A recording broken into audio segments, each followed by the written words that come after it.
Hi hello students, ಮತ್ತೊಂದು ವಿಡಿಯೋಗೆ ನಿಮ್ಮೆಲ್ಲರಿಗೂ ಕೂಡ ಸ್ವಾಗತ. ಇಂದು ಯಾವ ಒಂದು ವಿಷಯದ ವಿಶ್ಲೇಷಣೆಯನ್ನು ನಾವು ನೋಡ್ತಾ ಇದ್ದೇವೆ ಅಂತ ಹೇಳಿದ್ರೆ, ಥರ್ಡ್ ಸೆಮ್ BComನಲ್ಲಿ ಬರ್ತಕ್ಕಂತಹ ಒಂದು ಕುಮಾರವ್ಯಾಸ ಬರೆದಿರ್ತಕ್ಕಂತಹ ಒಂದು ಮಹಾಭಾರತದಲ್ಲಿ ಬರ್ತಕ್ಕಂಥ ಒಂದು ಸಣ್ಣ ಭಾಗ. ಆ ಸಣ್ಣ ಭಾಗದಲ್ಲಿ ಒಂದು ಕಾವ್ಯವನ್ನು ಇಲ್ಲಿ ನಮ್ಗೆ ಇಟ್ಟಿದ್ದಾರೆ. ಯಾವುದು ಅಂತ ಹೇಳಿದ್ರೆ, ಪಾಪದಿಂದ ಅರ್ಜಿಸಿದೊಡೆ ಅರ್ಥವ ನಾ ಫಲವನು ಉಂಬವರಿಗಿಲ್ಲ ಅಂಥೇಳಿ ಒಂದು ಪದ್ಯ ಭಾಗ ಇದೆ. ಈ ಪದ್ಯ ಭಾಗವನ್ನು ಕುಮಾರವ್ಯಾಸನ ಕರ್ನಾಟ ಭಾರತ ಕಥಾಮಂಜರಿಯಿಂದ ಆಯ್ದುಕೊಳ್ಳಲಾಗಿದೆ. ಇದರಲ್ಲಿ ಮುಖ್ಯವಾಗಿ ಈ ಒಂದು ಕಾವ್ಯ ಭಾಗದಲ್ಲಿ ಅಥವಾ ಪದ್ಯ ಭಾಗದಲ್ಲಿ ಏನನ್ನು ಹೇಳ್ತಾ ಹೋಗ್ತಾರೆ ಅಂತ ಹೇಳಿದ್ರೆ, ಜ್ಞಾನ ಅಂತಕ್ಕಂಥದ್ದು ಎಲ್ಲರಿಗೂ ಕೂಡ ಇರ್ತಕ್ಕಂಥದ್ದು. ಆದರೆ ಇಲ್ಲಿ ಜ್ಞಾನವನ್ನು ಹೊಂದಿರತಕ್ಕಂತಹ ಒಬ್ಬ ವ್ಯಕ್ತಿ ಎಲ್ಲರಿಗೂ ಕೂಡ ಒಳ್ಳೆಯ ಜ್ಞಾನವನ್ನು ಉಣಬಡಿಸಬೇಕು ಅಂತಲೇ ನೋಡ್ತಾ ಹೋಗ್ತಾನೆ. ಅದ್ರ ಜೊತೆಗೆ ಒಳ್ಳೆಯ ವಿವೇಕವನ್ನು ಕೂಡ ಬೇರೆ ಜನರಿಗೆ ಕೊಡಬೇಕು ಅಂತಲೂ ಕೂಡ ನೋಡ್ತಾ ಹೋಗ್ತಾನೆ. ಹಾಗೆ ವಿದುರ ಇಲ್ಲಿ ತಪ್ಪಿನಲ್ಲಿರ್ತಕ್ಕಂತಹ ಧೃತರಾಷ್ಟ್ರನಿಗೆ ಜ್ಞಾನವನ್ನು ತೋರ್ಪಡಿಸ್ಬೇಕು ಅಥವಾ ಜ್ಞಾನವನ್ನು ಹೇಳೋದ್ರ ಮೂಲಕವಾಗಿ, ತನ್ನ ಮಾತಿನ ಮೂಲಕವಾಗಿ ಅವನು ಏನು ಮಾಡ್ತಾನೆ ಅಂತ ಹೇಳಿದ್ರೆ, ಒಳ್ಳೆಯ ಮಾತುಗಳನ್ನು, ಒಳ್ಳೆಯ ಬುದ್ಧಿ ಮಾತುಗಳನ್ನು ಧೃತರಾಷ್ಟ್ರನಿಗೆ ಹೇಳ್ತಾ ಹೋಗ್ತಾ ಇರತಕ್ಕಂತಹ ಸಂದರ್ಭವನ್ನು ನಾವು ಈ ಕಾವ್ಯದಲ್ಲಿ ನೋಡ್ತಾ ಹೋಗ್ತೇವೆ. ಹಾಗಾದರೆ ಕಾವ್ಯದ ಮೊದಲ ಪದ್ಯ ಅಥವಾ ಮೊದಲ ಪ್ಯಾರ, ಮಾಡುವುದು ಧರ್ಮವನು ಸುಜನರ ಕೂಡುವುದು ಪರಪೀಡೆ ಎಂಬುದ, ಮಾಡಲಾಗದು ಕರ್ಣ ಮೂರರೊಳಲ್ಲ ದಾಟವನು, ಆಡಲಾಗದು ದಸ್ಯು ಜನವನು, ಕೂಡಲಾಗದಿದು ಎಂಬ ಮಾರ್ಗವ ನೋಡಿ ನಡೆಯುವುದು ತನಗೆ ಪರಮ ಸ್ವಾರ್ಥಕರವೆಂದ ಅಂತ ಹೇಳಿದ್ರೆ, ಧರ್ಮವನ್ನು ಮಾಡಬೇಕು ಅಂದರೆ ಸರಿಯಾಗಿರ್ತಕ್ಕಂತಹ ರೀತಿಯಲ್ಲಿ ನಾವು ನಡ್ಕೊಳ್ಬೇಕು. ಅದೇ ರೀತಿಯಲ್ಲಿ ಒಳ್ಳೆಯ ಜನರ ಸಹವಾಸವನ್ನು ನಾವು ಬೆಳೆಸ್ಕೊಳ್ಬೇಕು. ಬೇರೆಯವರ ಮೇಲೆ ನಾವು ಯಾವುದೇ ರೀತಿಯಾಗಿರ್ತಕ್ಕಂತಹ ದುಷ್ಕೃತ್ಯಗಳನ್ನು ಮಾಡೋದಕ್ಕೆ ಹೋಗಲೇಬಾರ್ದು. ಅದೇ ರೀತಿಯಾಗಿ ಮೂರು ಕರ್ಣ, ತ್ರಿಕರ್ಣ ಅಂತ ಹೇಳಿ ಕರಿತೀವಿ, ಆ ಮೂರು ಕರ್ಣಗಳಿಗೂ ಸೇರ್ದಿಲ್ಲದೆ ಇರತಕ್ಕಂಥ ಆಟವನ್ನು ನಾವು ಆಡೋಕ್ಕೆ ಹೋಗಬಾರ್ದು. ಒಳ್ಳೆಯದನ್ನು ಮಾಡಬೇಕು, ಒಳ್ಳೆಯವ್ರ ಜೊತೆ ಸಹವಾಸವನ್ನು ಬೆಳೆಸಬೇಕು, ಅದ್ರ ಜೊತೆಗೆ ಯಾರಿಗೂ ಕೂಡ ಕೆಟ್ಟದ್ದನ್ನು ಮಾಡಬಾರ್ದು ಅಂತ ಹೇಳಿದ್ರೆ, ಅದ್ರ ಜೊತೆಗೆ ತ್ರಿಕರಣದಲ್ಲಿ ಒಳಗಾಗಿರ್ತಕ್ಕಂಥದ್ದನ್ನು ಅಥವಾ ಅದರೊಳಗಡೆ ಬರದೇ ಇರತಕ್ಕಂಥದ್ದನ್ನು ಯಾವ ಆಟವನ್ನು ಕೂಡ ನಾವು ಆಡೋದಕ್ಕೆ ಹೋಗಬಾರ್ದು. ಅದಾದ ಮೇಲೆ ಇನ್ನೇನು ಹೇಳ್ತೀಯೇನೆ, ದಸ್ಯು ಜನ ಅಂತ ಹೇಳಿದ್ರೆ, ದಸ್ಯು ಜನರನ್ನು ಅಂದರೆ ತುಂಬ ಕೆಳಮಟ್ಟದಲ್ಲಿರ್ತಕ್ಕಂತಹ ಜನರ ಜೊತೆ ನಾವು ಸಹವಾಸಗಳನ್ನು ಮಾಡೋದಕ್ಕೂ ಕೂಡ ಹೋಗಬಾರ್ದು. ಈ ಮಾರ್ಗವನ್ನು ಈಗೇನು ನಾವು 4 ಅಂಶಗಳನ್ನು ತೆಗೆದುಕೊಂಡವಲ್ಲ, ಈ 4 ಅಂಶಗಳನ್ನು ಯಾರು ನಡೆಸ್ಕೊಂಡು ಹೋಗ್ತಾರೋ ಅವರಿಗೆ ಸಾರ್ಥಕತೆ ಅನ್ನೋದು ದೊರಕ್ತಾ ಹೋಗುತ್ತೆ. ಅದಕ್ಕೆ ಧರ್ಮವನ್ನು ಸರಿಯಾಗಿ ನಡೆಯಬೇಕು, ಒಳ್ಳೆಯವರ ಸಹವಾಸವನ್ನು ಬೆಳೆಸ್ಕೋಬೇಕು, ಬೇರೆಯವರಿಗೆ ನಮ್ಮಿಂದ ಅಪಾಯ ಆಗಬಾರ್ದು, ಮೂರೂ ಕರ್ಣಗಳಿಗೆ ಒಳಗಾಗದೇ ಇರತಕ್ಕಂಥ ಆಟಗಳನ್ನು ನಾವು ಆಡೋದಕ್ಕೆ ಹೋಗಬಾರ್ದು. ಅದರ ಜೊತೆಗೆ ತುಂಬ ಕೆಳಮಟ್ಟದಲ್ಲಿರ್ತಕ್ಕಂತಹ ಜನರ ಸಹವಾಸವನ್ನು ನಾವು ಮಾಡಲಿಲ್ಲ ಅಂತ ಹೇಳಿದ್ರೆ, ಅದೇ ನಮಗೆ ಮಾರ್ಗದರ್ಶನವನ್ನು ಮಾಡೋದ್ರ ಮೂಲಕವಾಗಿ ಒಂದು ಸಾರ್ಥಕತೆಯನ್ನು ಪಡೆಯೋದಕ್ಕೆ ಸಾಧ್ಯ ಆಗತ್ತೆ ಅನ್ನೋದನ್ನು ಈ ಒಂದು ಪ್ಯಾರ ನಮಗೆ ತಿಳಿಸತ್ತೆ.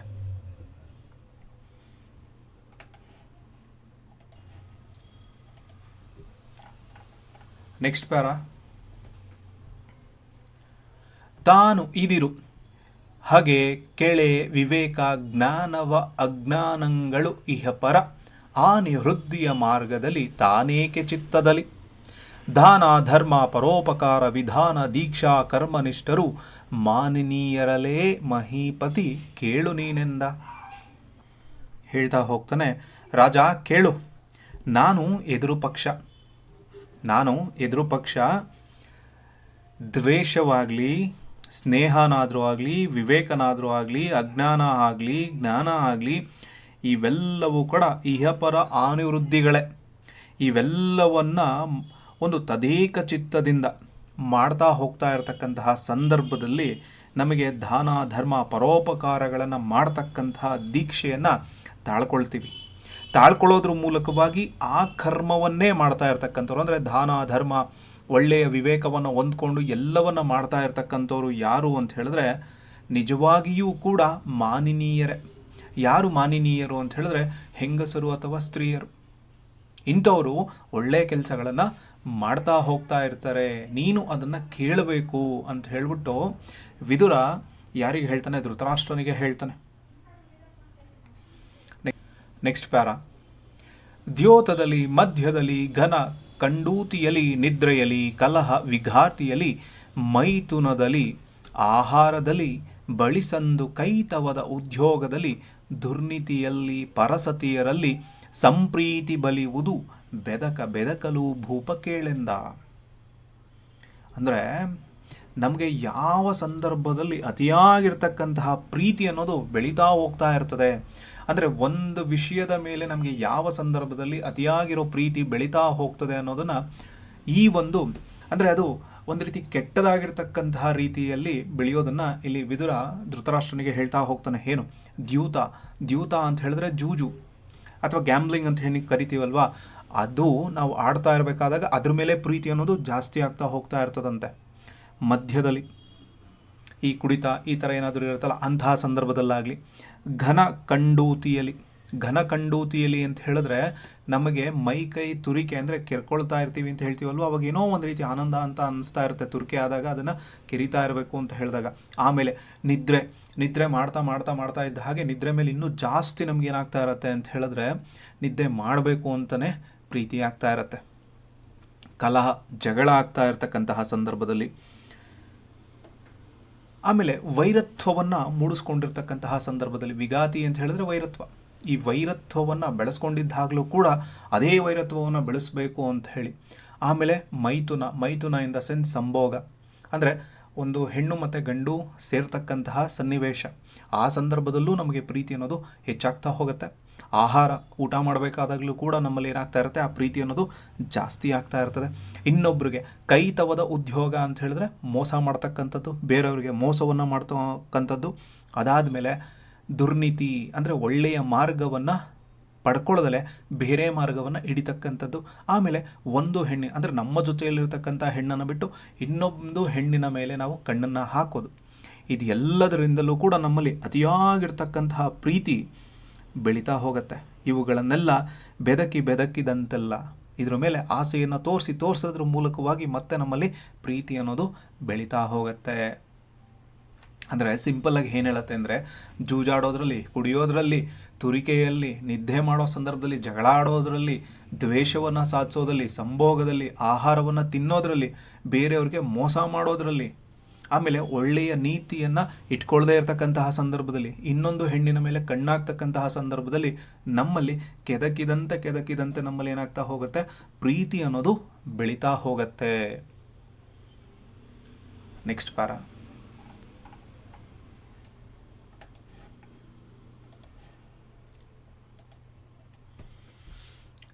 ತಮ್ಮ ಕಾರ್ಯ ನಿಮಿತ್ತ ಗರ್ವ ನೆಮ್ಮಿದೊಡೆ ತದ್ಧರ್ವದಿಂದುರೆ ದಿಮ್ಮಿತಹುದು ಆ ಕಾರ್ಯ ಮತ್ಸ್ಯ ಚರಾಚರಂಗಳಲ್ಲಿ ನಿರ್ಮಮತೆಯಲ್ಲಿ ನಡೆದು ಪ್ರಕೃತಿಯೊಳಮ್ಮವ ನೈದುವ ಹೋಲೋದಗುವ ಕರ್ಮಿಗಳನ್ನೊಳ ಹೊಯ್ದುಕೊಳ್ಳುವುದು ಮರ್ಮ ಕೇಳೆಂದ. ಅಂತ ಹೇಳಿದ್ರೆ, ನಾವು ಏನಾದರೂ ಒಂದು ಕಾರ್ಯವನ್ನು ಮಾಡ್ತಾ ಇರ್ತಕ್ಕಂತಹ ಸಂದರ್ಭದಲ್ಲಿ ನಮಗೇನಾದರೂ ಒಂದು ಗರ್ವ ಅನ್ನೋದಿತ್ತು ಅಂತ ಹೇಳಿದ್ರೆ, ಆ ಗರ್ವದ ಮೂಲಕವಾಗಿಯೇ ಒಂದು ಕೆಲಸವನ್ನು ತುಂಬ ಹೆಚ್ಚು ಗಡಸಾಗೋ ರೀತಿಯಲ್ಲಿ ಆ ಕೆಲಸವನ್ನು ಮಾಡ್ತಾ ಹೋಗ್ತಿರ್ತೀವಿ, ಅಂದರೆ ಹೆಚ್ಚು ದೃಢವಾಗಿ ಆ ಕೆಲಸವನ್ನು ಮಾಡ್ತಾ ಹೋಗ್ತಾ ಇರ್ತೀವಂತೆ. ಮತ್ಸ್ಯ ಚರಾಚರಗಳಲ್ಲಿ ಯಾವುದೇ ರೀತಿಯಾಗಿರ್ತಕ್ಕಂತಹ ಮಮತೆ ಇಲ್ಲದೆ ಇರತಕ್ಕಂತಹ ಸಂದರ್ಭದಲ್ಲಿ ನಾವು ಉತ್ಸಾಹ ಹೊಂದುವಂತೆ ಆ ಕೆಲಸಗಳನ್ನು ಮಾಡಬೇಕು. ಅಂದರೆ ಒಂದು ಕೆಲಸವನ್ನು ನಾವು ಅತಿ ಹೆಚ್ಚಾಗಿ ಇಷ್ಟಪಟ್ಟು ಮಾಡ್ತಾ ಇರತಕ್ಕಂತಹ ಸಂದರ್ಭದಲ್ಲಿ ಅದೇ ಕೆಲಸವನ್ನು ನಾವು ಹೆಚ್ಚು ಹೊತ್ತು ಕೊಟ್ಟು ಉತ್ಸಾಹದಿಂದ ಮಾಡ್ತಾ ಹೋಗ್ತೀವಿ ಅಂತ ಹೇಳಿದ್ರೆ, ಅದರ ಮೂಲಕವಾಗಿ ಒಳ್ಳೆಯ ಕೆಲಸ ಅಥವಾ ಒಳ್ಳೆಯ ಕರ್ಮದ ಮೂಲಕವಾಗಿ ಮಾಡ್ತೀವಿ ಅಂತ ಹೇಳಿದ್ರೆ ಆ ಕೆಲಸ ನಮಗಾಗತ್ತೆ. ಇದು ಅದರ ನಿಜವಾಗಿರ್ತಕ್ಕಂತಹ ಮರ್ಮ ಅಂತ ಹೇಳಿ ವಿದುರ ಮತ್ತೆ ಧೃತರಾಷ್ಟ್ರನಿಗೆ ಹೇಳ್ತಾನೆ.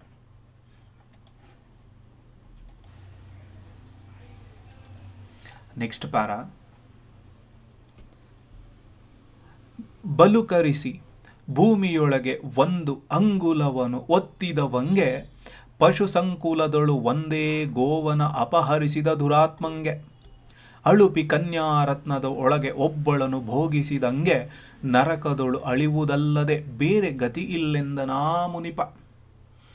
ಅಂದರೆ ನಾವು ಯಾವುದೇ ಒಂದು ಕೆಲಸವನ್ನು ಮಾಡ್ತೀವಿ ಅಂತ ಹೇಳಿದ್ರೆ ಹೆಚ್ಚು ಬಲಾತ್ಕಾರದಿಂದ ಅಥವಾ ಹೆಚ್ಚು ಫೋರ್ಸ್ಫುಲಿ ಆ ಕೆಲಸವನ್ನು ಮಾಡೋದಕ್ಕೆ ಹೋಗಬಾರ್ದು. ಅಂದರೆ ನಮಗಿಷ್ಟ ಇದೆಯಾ ಆ ಕೆಲಸವನ್ನು ಮಾಡಬೇಕು, ಆದರೆ ಬಲವಂತದಿಂದ ಯಾವುದೇ ಕೆಲಸವನ್ನು ಮಾಡೋದಕ್ಕೆ ಹೋಗಬಾರ್ದು ಅನ್ನೋ ಹಿನ್ನೆಲೆಯಲ್ಲಿ ಈ ಪ್ಯಾರವನ್ನು ನಾವು ನೋಡೋದಕ್ಕೆ ಸಾಧ್ಯ ಆಗುತ್ತೆ. ಏನು ಪ್ರಬಲವಾಗಿ ಅಂದರೆ ತುಂಬ ಬಲವಂತ ಮಾಡೋದ್ರ ಮೂಲಕವಾಗಿ ಭೂಮಿಯ ಮೇಲೆ ಇರ್ತಕ್ಕಂತಹ ಒಂದೇ ಒಂದು ಅಂಗುಲದಷ್ಟು ಭೂಮಿಯನ್ನು ನನಗೆ ಬೇಕು ಅಂತ ಹೇಳಿ ತಗೊಂಡಾಗ.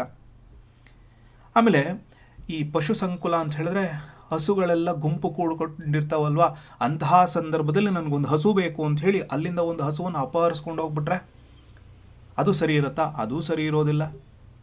ಅದಾದ ಮೇಲೆ ಅಳುಪಿ ಕನ್ಯಾರತ್ನದೊಳಗೆ ಅಂದರೆ ಯಾವುದೋ ಒಂದು ಹೆಣ್ಣಿನ ಹತ್ರ ಹೋಗ್ಬಿಟ್ಟು ಅನುಚಿತವಾಗಿ, ಅಂದರೆ ನನ್ನಲ್ಲಿ ಒಂದು ಆಸೆ ಇದೆ ಅದಕ್ಕೋಸ್ಕರ ಅನುಚಿತವಾಗಿ ವರ್ತಿಸಿ ಅವಳ ಜೊತೆ ನಾನು ಸಂಭೋಗವನ್ನು ಮಾಡಿದಾಗ ಒಳ್ಳೆಯದಾಗತ್ತಾ? ಒಳ್ಳೆಯದಾಗೋದಿಲ್ಲ.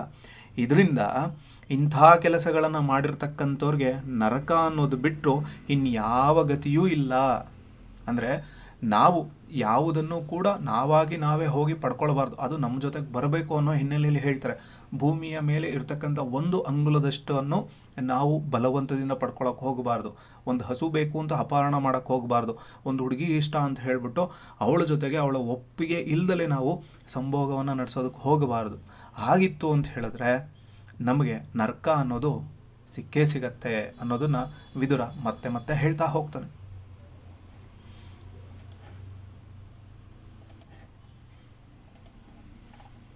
Next para.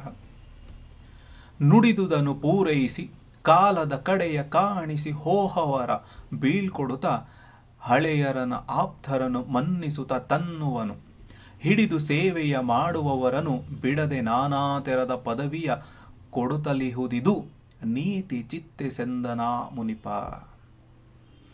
ಇದು ಸ್ವಲ್ಪ ಚೆನ್ನಾಗಿರ್ತಕ್ಕಂಥ ಒಂದು ಪದ್ಯ, ಅಂದರೆ ಒಂದು ಪ್ಯಾರ. ಏನು ಹೇಳಕ್ಕೆ ಹೋಗ್ತಾ ಇದ್ದಾನೆ ಇಲ್ಲ ಅಂತ ಹೇಳಿದ್ರೆ, ಆಡಿದ್ದನ್ನು ಆಡಿದ ರೀತಿನಲ್ಲೇ ಪೂರೈಸಬೇಕು, ಅಂದರೆ ನುಡಿದದ್ದನ್ನು ನುಡಿದ ರೀತಿಯಲ್ಲಿಯೇ ಪೂರೈಸಬೇಕು. ಅದ್ರ ಜೊತೆಗೆ ಕಾಲದ, ಅಂದರೆ ಕಾಲ ಏನು ತಿರುಗ್ತಾ ಇದೆಯಲ್ಲ ಅದನ್ನು ಯೋಚನೆ ಮಾಡೋದಕ್ಕೆ ಹೋಗಬಾರದು. ಹೋಗುವವರನ್ನು, ಅಂದರೆ ಅಲ್ಲಿರ್ತಕ್ಕಂಥವ್ರು ಅಥವಾ ನಮ್ಮ ಜೊತೆಯಲ್ಲಿರ್ತಕ್ಕಂಥವ್ರು ನಮ್ಮಿಂದ ದೂರ ಆಗ್ತಾರೆ ಅಂತ ಹೇಳಿದ್ರೆ ಅವರನ್ನು ಬೀಳ್ಕೊಡಬೇಕು. ಅದ್ರ ಜೊತೆಗೆ ಹಳಬರನ್ನಾಗಲಿ ಆಪ್ತರನ್ನಾಗಲಿ ಅವರಿಗೆ ನಾವು ಗೌರವವನ್ನು ಕೊಡಬೇಕು. ಯಾಕೆ ಗೌರವವನ್ನು ಕೊಡಬೇಕು ಅಂತ ಹೇಳಿದ್ರೆ ಅವರು ನಮಗಿಂತ ಹಿರಿಯರಾಗಿರೋದ್ರಿಂದ ನಾವು ಅವರಿಗೆ ಒಂದು ಗೌರವವನ್ನು ಸೂಚಿಸಬೇಕು.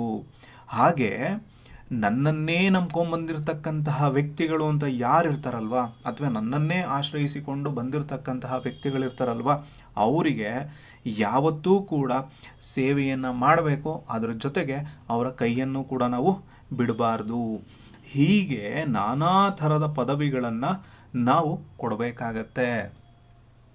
ಜೊತೆಲಿದ್ದವ್ರಿಗೆ, ನಮ್ಮ ಹಿರಿಯರಿಗೆ, ಆಮೇಲೆ ನಮ್ಮನ್ನು ನಂಬಿಕೊಂಡು ಬಂದವ್ರಿಗೆ ನಾವು ಸದಾ ಗೌರವಗಳನ್ನು ಕೊಡಬೇಕು. ಹಾಗೆ ಅವರಿಗೆ ನಮ್ಮ ಕೈಲಾಗಿರ್ತಕ್ಕಂತಹ ಪದವಿಗಳನ್ನು ಕೂಡ ಕೊಡಬೇಕು ಅನ್ನೋ ಹಿನ್ನೆಲೆಯಲ್ಲಿ ವಿದುರ ಧೃತರಾಷ್ಟ್ರನಿಗೆ ಹೇಳ್ತಾನೆ.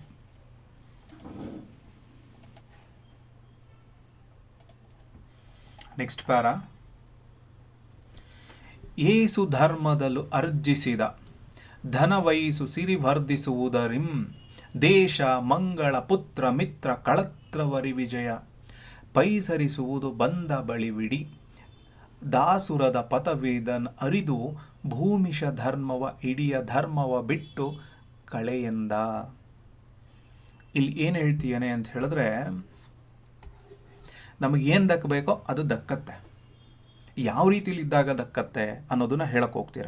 ಅಂದರೆ ನಾವು ಎಷ್ಟರ ಮಟ್ಟಿಗೆ ಧರ್ಮದ ಮೂಲಕವಾಗಿ ಧನವನ್ನು ಸಂಪಾದಿಸಿರ್ತೀವಿ, ಧನ ಇನ್ ದ ಸೆನ್ಸ್ ಸಂಪತ್ತು, ಧರ್ಮ ಮಾರ್ಗದ ಮೂಲಕವಾಗಿ ನಾವು ಏನಾದರೂ ಅದನ್ನು ಪಡ್ಕೊಂಡಿದ್ದೀವಿ ಅಂತ ಹೇಳಿದ್ರೆ ಆ ಸಂಪತ್ತು ನಮಗೆ ಬರುತ್ತೆ.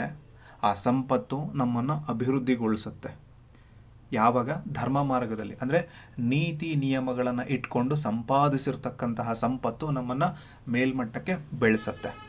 ಅದೇ ಅಧರ್ಮ ಮಾರ್ಗದಿಂದ ಆ ಸಂಪತ್ತನ್ನು ನಾವೇನಾದರೂ ಪಡ್ಕೊಂಡಿದ್ದೀವಿ ಅಂತ ಹೇಳಿದ್ರೆ ಅದೇ ಸಂಪತ್ತು ಈ ದೇಶವಾಗಲಿ, ಮಂಗಳವಾಗಲಿ, ಪುತ್ರನಾಗಲಿ, ಮಿತ್ರನಾಗಲಿ, ಕಳತ್ರನಾಗಲಿ, ಅರಿವಿಜಯ ಎಲ್ಲವೂ ಕೂಡ ಯಾವ ದಾರಿಯಿಂದ ಬಂದಿರ್ತವೋ ಅವೆಲ್ಲವೂ ಕೂಡ ಅದೇ ದಾರಿಯಿಂದ ಹೊರಟೋಗ್ಬಿಡ್ತವೆ. ಅದಕ್ಕೆ ಹೇಳೋದು, ಧರ್ಮ ಮಾರ್ಗದಲ್ಲಿ ಸಿಕ್ಕಿರ್ತಕ್ಕಂಥದ್ದು ಮಾತ್ರ ನಮಗೆ ಸ್ವಂತ. ಅಧರ್ಮ ಮಾರ್ಗದಿಂದ ಅಂದರೆ ಬೇರೆ ಕಳ್ಳದಾರಿಯಿಂದ ಪಡ್ಕೊಂಡಿರ್ತಕ್ಕಂಥದ್ದು ಎಲ್ಲವೂ ನಮ್ಮ ಮೂಲಕವಾಗಿ ಹೊರಟೋಗ್ಬಿಡುತ್ತೆ. ಅದ್ರ ಜೊತೆಗೆ ನಮ್ಮ ದೇಶ ಆಗಲಿ, ನನ್ನ ಒಳ್ಳೆತನ ಆಗಲಿ, ನನ್ನ ಮಗ ಆಗಲಿ, ಮಿತ್ರ ಆಗಲಿ, ಎಲ್ಲರೂ ಕೂಡ ದೂರ ಹೋಗ್ಬಿಡ್ತಾರೆ. ಈ ರೀತಿ ಅರಿತುಕೊಂಡಿದ್ದಾಗ ಮಾತ್ರ ಧರ್ಮವನ್ನು ಎತ್ತಿಡಿಬೋದು. ಇಲ್ಲ ಅಂತ ಹೇಳಿದ್ರೆ ಅಧರ್ಮಕ್ಕೆ ಹೋಗಬೇಕಾಗತ್ತೆ. ಆದ್ದರಿಂದ ನೀನು ಇವೆಲ್ಲವನ್ನು ತಿಳಿದು ನೀನು ಧರ್ಮ ಮಾರ್ಗವನ್ನು ಹಿಡಿ. ಯಾಕೆ ನೀನು ಅಧರ್ಮದ ಮಾರ್ಗವನ್ನು ಹಿಡಿತಾ ಇದೆಯಾ ಅಂಥೇಳಿ ವಿದುರ ಧೃತರಾಷ್ಟ್ರನಿಗೆ ಹೇಳ್ತಾನೆ. Next para.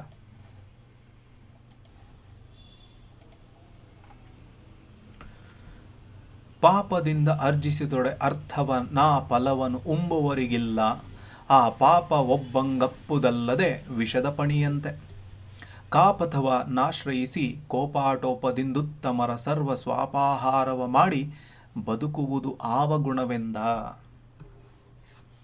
ಅಂದರೆ ಬೇರೆಯವರಿಗೆ ನಾವು ಮೋಸ ಮಾಡೋದ್ರ ಮೂಲಕವಾಗಿ, ಮೋಸ ಮಾಡಿಕೊಂಡು ಪಡ್ಕೊಳ್ಳೋದ್ರ ಮೂಲಕವಾಗಿ ನಮಗೇನಾದರೂ ದಕ್ಕತ್ತಾ ಅನ್ನೋ ಹಿನ್ನೆಲೆಯಲ್ಲಿ ಇಲ್ಲಿ ಮಾತಾಡ್ತಾ ಹೋಗ್ತಾರೆ. ಅಂದರೆ ನಾವು ಪಾಪದ ಮಾರ್ಗದಲ್ಲಿ ಅಥವಾ ದುರ್ಮಾರ್ಗದ ಮೂಲಕವಾಗಿ ಗಳಿಸಿರತಕ್ಕಂತಹ ಆ ಸಂಪತ್ತನ್ನು ಉಪಯೋಗಿಸಿ ಫಲ, ಅದರಿಂದ ಏನು ಉಪಯೋಗಿಸ್ಕೊಂಡಿರೋ ಫಲ ಏನಿದೆಯಲ್ವಾ, ಅವನಿಗೆ ಆ ಪಾಪ ಅಂತಕ್ಕಂಥದ್ದು ಅಂಟೋದಿಲ್ಲ. ಅದನ್ನು ಸಂಪಾದಿಸಿದವನಿಗೆ ಮಾತ್ರ ಅದು ಅಂಟತ್ತೆ. ಸಂಪಾದಿಸೋ ರೀತಿ ಇದೆಯಲ್ಲ, ಅದು ಒಳ್ಳೆಯ ದಾರಿಯಲ್ಲಿರಬೇಕು. ಸಂಪಾದನೆಯ ದಾರಿ ಒಳ್ಳೆಯ ರೀತಿಯಲ್ಲಿರಲಿಲ್ಲ ಅಂತ ಹೇಳಿದ್ರೆ ಅದು ಪಾಪಕ್ಕೆ ಕಾರಣವಾಗತ್ತೆ. ಅದಕ್ಕೆ ದುರ್ಮಾರ್ಗವನ್ನು ಯಾವತ್ತೂ ಕೂಡ ಅವಲಂಬಿಸ್ಕೊಂಡು ನಾವು ಇನ್ನೊಬ್ಬರ ಸರ್ವಸ್ವವನ್ನು ಅಪಹರಿಸಬಾರ್ದು.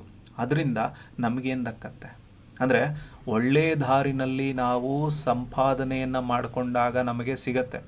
ಬೇರೆ ದಾರಿಯಲ್ಲಿ ಸಂಪಾದನೆಯನ್ನು ಮಾಡ್ಕೊಳ್ಳೋದ್ರ ಮೂಲಕವಾಗಿ ಇನ್ನೊಬ್ಬನ ಮೇಲೆ ನಾನೇನು ಮಾಡಬೇಕಾಗತ್ತೆ, ಅವನನ್ನು ನಾಶವನ್ನು ಮಾಡಬೇಕಾಗತ್ತೆ. ಸೊ ಆದ್ದರಿಂದ ಇದನ್ನು ನಾವು ಒಳ್ಳೆಯ ಗುಣ ಅಂತ ಹೇಳೋಕ್ಕಾಗತ್ತಾ?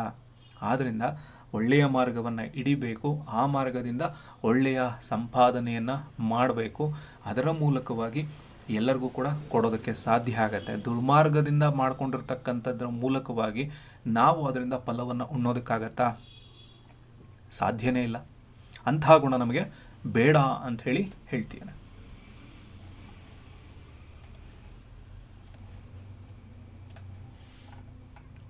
Next para. ನರಜನ್ಮವು ಅತ್ಯಧಿಕವು, ಅದರೊಳು ಗುರು ಹಿರಿಯರು ಇವರೆಂದು ದಾನಕ್ಕೆ ಅರ್ಹುವರು ಇವರಲ್ಲೆಂದು ನೋಡದೆ, ಮೂಢ ಮಾರ್ಗದಲ್ಲಿ ಕರೆದ ಪಾತ್ರಂಗಿತ್ತು ಪಾತ್ರನ ಪರಿಹರಿಸಲೀ ಎರಡರಿಂ, ಸಂಹರಣವೈದುವುದು ಅರ್ಜಿಸಿದ ಧನವು ಅರಸ ಕೇಳೆಂದ.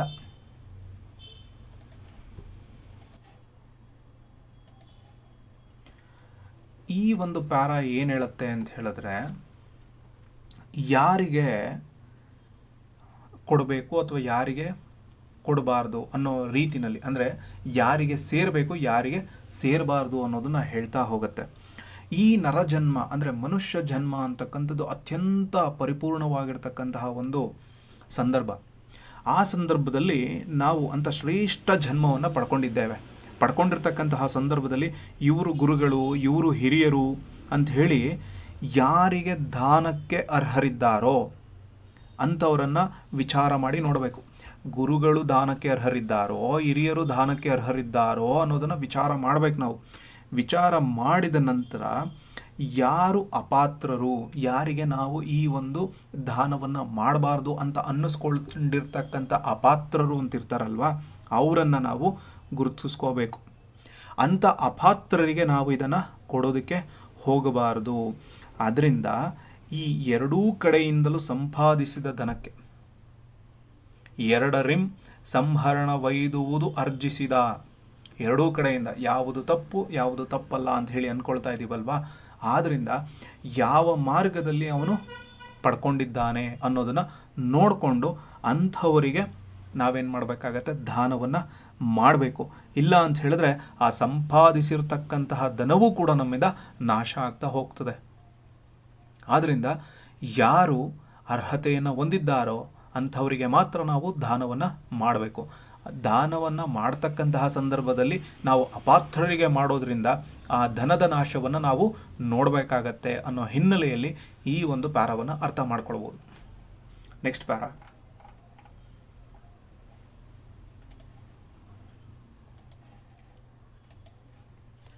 ಇದು ಈ ಒಂದು ಪ್ಯಾರಾ ತುಂಬ ಚೆನ್ನಾಗಿರ್ತಕ್ಕಂಥ ಒಂದು ಪ್ಯಾರಾ. ಏನು ಅಂತ ಹೇಳಿದ್ರೆ ಫಸ್ಟ್ ಓದ್ತೀನಿ, ಆಮೇಲೆ ಅರ್ಥ ಹೇಳ್ತೀನಿ. ವಿಲಗಸಾಗರನಾಗಿ ದೇಶವ ಹಿಳಿದು ಹೆಂಡುತ ದಾನ ಧರ್ಮವನ್ನು ಉಳಿದ ದೇವ ಬ್ರಾಹ್ಮಣರೆನ್ನದೆ ಕಂಡ ಜನರಿಂದೆ ಗಳಿಗೆ ಗಳಿಗೆಗೆ ದಂಡ ದೋಷವ ಕೊಳುತೆ ಕಡೆಯೊಳು ಅಧೋಗತಿಗೆ ತಾನು ಇಳಿದು ಓಹುದೋ ನೀತಿಯೇ ಹೇಳೆಂದ ನಾ ಮುನಿಪ. ಇಲ್ಲಿ ವಿಲಗ ಅಂತ ಹೇಳಿದ್ರೆ ಒಂದು ರೀತಿ ತಾಪತ್ರಯವನ್ನು ಉಂಟು ಮಾಡತಕ್ಕಂತಹ ಒಬ್ಬ ರಾಜ, ವಿಲಗಸಾಗರನಾಗಿ. ಅಂಥವನು ಏನು ಮಾಡ್ತಾನೆ ಅಂತ ಹೇಳಿದ್ರೆ ಈ ದೇಶವನ್ನು ಹಿಡಿದು ಇಪ್ಪೇಕಾಯಿ ಅಂದರೆ ತುಂಬ ಚೆನ್ನಾಗಿ ಹಿಂಡಿ ನಾಶ ಮಾಡ್ತಕ್ಕಂಥವನು ಆಗಿರ್ತಕ್ಕಂಥವನೇನಾದರೂ ಆಯಿತು ಅಂತ ಹೇಳಿದ್ರೆ ಅವನು ಈ ದೇಶವನ್ನು ನಾಶ ಮಾಡ್ಬೋದು ಅಥವಾ ಹಿಂಡಾಕ್ಬೋದು. ದಾನ ಧರ್ಮಗಳನ್ನು ಮಾಡದಲ್ಲೇ ಅದನ್ನು ನಿಲ್ಲಿಸ್ಬೋದು. ದಾನ ಧರ್ಮವನ್ನು ಅಳಿದು ಅದನ್ನು ನಿಲ್ಲಿಸ್ಬೋದು. ನಿಲ್ಲಿಸೋದ್ರ ಜೊತೆಗೆ ಏನು ಮಾಡ್ತಾನೆ, ಬ್ರಾಹ್ಮಣರನ್ನು, ದೇವ ಬ್ರಾಹ್ಮಣರು ಅಂತ ಹೇಳಿ ಅವರನ್ನು ಕರಿತಕ್ಕಂಥವ್ರನ್ನು ನೋಡ್ಬಿಟ್ಟು ಅಂಥವರನ್ನೂ ಕೂಡ ಕಂಡು ಅವ್ರ ಮೇಲೆ ಕ್ಷಣ ಕ್ಷಣಕ್ಕೂ ಅವ್ರ ಮೇಲೆ ದಂಡಗಳನ್ನಾಗಲಿ ದೋಷಗಳನ್ನು ಹೇರಿ ಅವ್ರ ಮೂಲಕವಾಗಿ ಏನೇನೆಲ್ಲ ಬೇಕೋ ಅದೆಲ್ಲವನ್ನು ಪಡ್ಕೊಳ್ತಾ ಇದ್ದರೆ ಅದ್ರ ಮೂಲಕವಾಗಿ ನಮಗೇನಾದರೂ ದೊರೆಯುತ್ತಾ? ಏನೂ ದೊರೆಯೋದಿಲ್ಲ. ಅದರಿಂದ ನಮ್ಮ ಈ ಸಾಮ್ರಾಜ್ಯವಾಗಲಿ ಅಥವಾ ಈ ಧರ್ಮ ಮಾರ್ಗದಲ್ಲಿ ನಡೀತಾ ಇರತಕ್ಕಂತಹ ದೇಶವಾಗಲಿ ನಡಿಬೇಕು ಅಂತ ಹೇಳಿದ್ರೆ ಇವೆಲ್ಲರನ್ನು ನಾವು ಅಚ್ಚುಕಟ್ಟಾಗಿ ನಡೆಸ್ಕೊಂಡು ಹೋಗಬೇಕು. ಇಲ್ಲ ಅಂತ ಹೇಳಿದ್ರೆ ಕೊನೆಗೆ ನಮ್ಮ ಈ ಒಂದು ರಾಜ್ಯ ಆಗಲಿ ಸಾಮ್ರಾಜ್ಯ ಆಗಲಿ ಅಧೋಗತಿಗೆ ಇಳೀತದೆ. ಆದ್ದರಿಂದ ಅದನ್ನು ಯೋಚನೆ ಮಾಡು. ಇಲ್ಲ ಅಂತ ಹೇಳಿದ್ರೆ ಅಧೋಗತಿಗೆ ಹೋಗಬೇಕಾಗತ್ತೆ. ಅದಕ್ಕೆ ನಾವು ಎಂಥ ರಾಜನಾಗಬೇಕು, ಎಂಥವ್ರನ್ನು ನೋಡ್ಕೊಳ್ಬೇಕು, ಯಾರಿಗೆ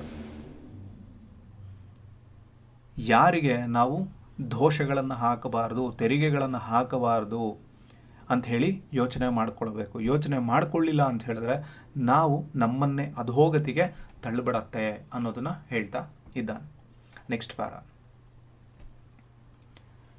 ದಾನವಿಲ್ಲದ ವಿತ್ತ ಬುಧ ಸನ್ಯಾನವಿಲ್ಲದ ರಾಜ್ಯ ಬಲುಸೂಯಿ ದಾನವಿಲ್ಲದ ಸುದತಿ ಸೂರಿಗಳಿಲ್ಲದ ಆಸ್ಥಾನ ಜ್ಞಾನವಿಲ್ಲದ ತಪವು ವೇದ ವಿಧಾನವಿಲ್ಲದ ವಿಪ್ರ ಶರಸಂಧಾನವಿಲ್ಲದ ಸಮರ ಮೇರೆಯದುರಾಯ ಕೇಳೆಂದ.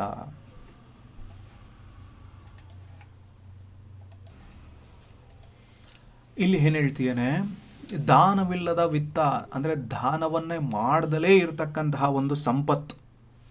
ದಾನ ಮಾಡಬೇಕು. ಯಾವತ್ತೇ ಇದ್ರೂ ನಮ್ಮ ಸಂಪತ್ತು ಏನಿದೆಯಲ್ಲ ಆ ಸಂಪತ್ತು ವೃದ್ಧಿಸಬೇಕು, ಅದಕ್ಕೊಂದು ಒಳ್ಳೆ ಅರ್ಥ ಬರಬೇಕು ಅಂತ ಹೇಳಿದ್ರೆ ನಾವು ಅದನ್ನೇನು ಮಾಡಬೇಕು, ದಾನವನ್ನು ಮಾಡಬೇಕು.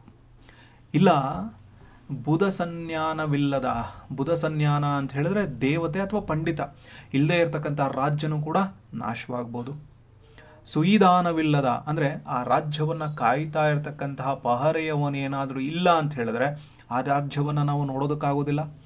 ಹಾಗೆ ಸುದತಿ ಸೂರಿಗಳಿಲ್ಲದ ಆಸ್ಥಾನ, ಏನು ಒಂದು ಕಡೆ ಚೆಲುವೆಯರಾಗಲಿ ಇನ್ನೊಂದು ಕಡೆ ಪಂಡಿತ ವಿದ್ವಾಂಸರುಗಳಿಲ್ಲದ ಆಸ್ಥಾನ ಯಾವ ರೀತಿ ಕಾಣುತ್ತೆ. ಜ್ಞಾನವಿಲ್ಲದ ತಪ, ಜ್ಞಾನದಿಂದ ಕೂಡಿರ್ತಕ್ಕಂತಹ ತಪಸ್ಸು, ವೇದಗಳನ್ನು ತಿಳ್ಕೊಂಡಿರ್ತಕ್ಕಂತಹ ವಿಪ್ರ ಯಾರು ಅಂತ ಹೇಳಿದ್ರೆ ಬ್ರಾಹ್ಮಣರು.